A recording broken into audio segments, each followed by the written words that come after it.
Yuk, selamat siang. Masih bersama saya Rindra Ikhwanur Rifki. Ya, di sini saya akan mempresentasikan atau menjelaskan sedikit tentang pengumpulan data, sumber data yang efektif dan efisien.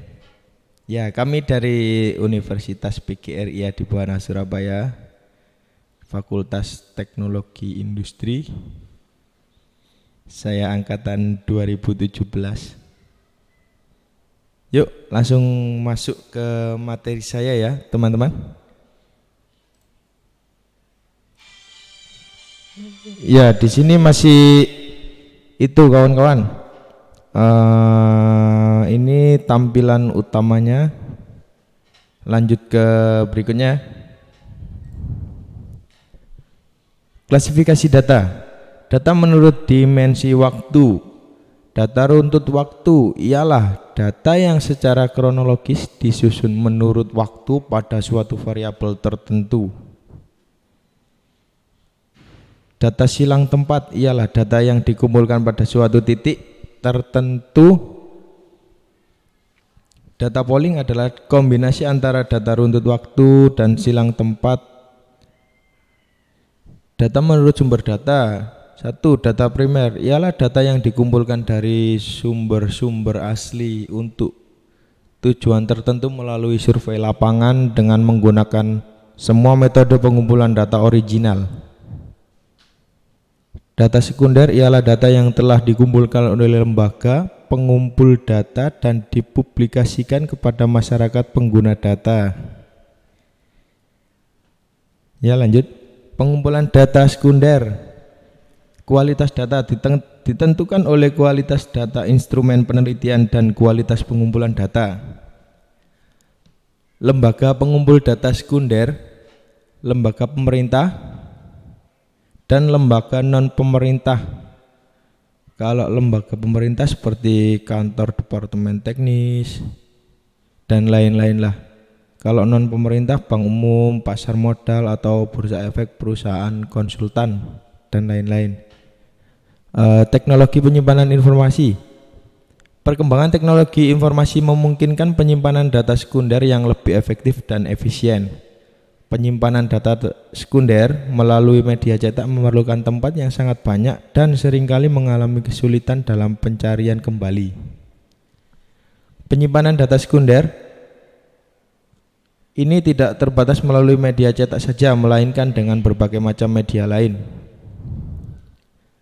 Penggunaan data sekunder. Ada dua alasan pengguna data sekunder dalam penelitian bisnis dan ekonomi, yaitu satu, efisiensi biaya pencarian atau pengumpulan data sekunder lebih murah daripada data primer. Hemat waktu untuk mencari data sekunder lebih singkat daripada data primer. Teknik pengumpulan sumber data. Teknik pengumpulan data yaitu wawancara atau interview langsung, angket, melakukan kayak semacam membuat kuesioner lewat Google Form. Biasanya yang lagi viral sih Google Form, lebih gampang di kalangan mahasiswa. Dan pengamatan atau observasi, yaitu pengamatan di suatu tempat. Wawancara atau interview. Wawancara personal, wawancara antara peneliti dan responden secara langsung, yaitu seperti tatap muka, untuk memperoleh informasi data yang relevan. Wawancara telepon, komunikasi antara pewawancara atau peneliti dan responden. Responden yaitu orang yang diwawancarai dengan menggunakan telepon. Wawancara lewat komputer, metode yang menggunakan proses secara elektronik atau komputer. Wawancara terstruktur, wawancara dengan menggunakan instrumen penelitian berupa daftar pertanyaan tertulis, bahkan alternatif jawabannya pun telah disiapkan, jadi lebih gampang. Wawancara tak terstruktur, wawancara bebas di mana peneliti tidak menggunakan instrumen penelitian, yaitu tidak menggunakan daftar pertanyaan dan jawaban langsung, kecuali pada wawancara interview grid berupa garis-garis besar bes- berupa garis-garis besar permasalahan yang akan ditanyakan. Faktor yang harus diperhatikan dalam pengumpulan sumber data yaitu satu, akses merupakan kemampuan responden untuk menyampaikan informasi yang ditanyakan pewawancara. Hal ini berkaitan dengan struktur pertanyaan mudah dipahami responden. 2, kepercayaan atau niat baik. Pewawancara agar membina hubungan baik dengan responden, orang yang diwawancarai, yang dilandasi dengan perasaan saling percaya dan niat baik sehingga terwujud situasi wawancara yang menyenangkan bagi kedua belah pihak, bro. 3, keahlian. Keahlian wawancara sedemikian rupa sehingga hasil wawancara dapat dipertanggungjawabkan. 4, motivasi responden berupa kemauan dan hasrat pihak yang diwawancarai untuk memberikan informasi yang diminta oleh pewawancara. Angket kuesioner merupakan teknik pengumpulan data yang efisien bila peneliti tahu dengan pasti variabel yang akan diukur dan tahu apa yang bisa diharapkan oleh responden. Kuesioner yang cocok bila jumlah responden cukup besar dan tersebar di wilayah yang luas. Kuesioner dapat berupa pertanyaan atau pernyataan tertutup atau terbuka, dapat diberikan kepada responden secara langsung atau dikirim melalui akses internet.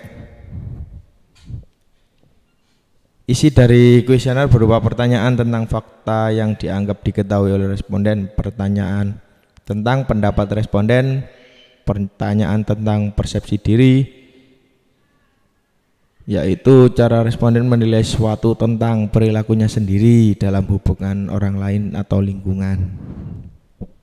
Cara mengungkapkan pertanyaan, jangan gunakan kata atau istilah yang sulit biar respondennya cepat nangkap sih.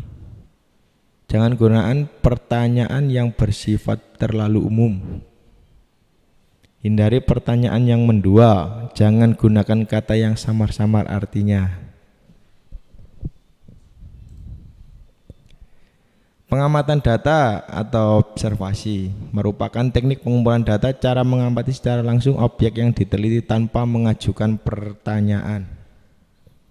Jadi di sini itu meneliti langsung gitu.